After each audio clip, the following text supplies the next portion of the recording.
Ms. Sharp.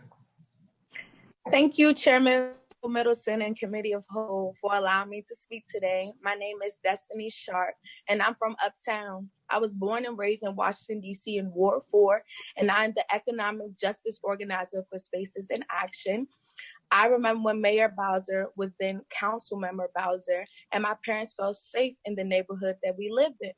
One of my best memories was going to Fort Stevens Recreation Center and enjoying the time I spent there without worrying about violence and crime. I felt safe and supported always as a DC child. I live by 3 strong values: love, empathy, and community. I believe that genuinely showing love makes the world go around. And because my first instinct is to show love and do better by people. I live by empathy because my first instinct is to always think like, if my shoes would be the same as another person's, would they be alike? If millionaires were to put themselves in a homeless person's shoes, they would move differently. Unfortunately, similar to a lot of DC natives, I have seen the horrors of chronic homelessness all of my life walking down the street. And furthermore, I hold community to my heart because I see it from a holistic point of view that removes implicit biases and makes you check your privilege. Although I did not grow up with a silver spoon in my mouth and all the luxuries that were available to families that we did not have, I understand the importance of a support system. And I believe you cannot do life without guidance. This is why I respectfully urge you to maintain $80 million in subsidy programs and allocate an increase of $10 million to ensure a stable funding level. I shouldn't have to fight for or be denied it because I want to have children in the future too, and I want to be able to be in a system where they're going to be treated right. So I stand on a certainty that ages birth to 3 are vital years where race and socioeconomic status should not play roles in childcare.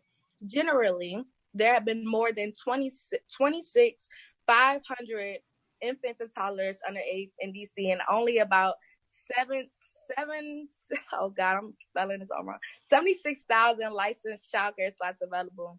As DC reopens gradually, I want to see $90 million more than ever help children at more centers so that every child gets off to a good start.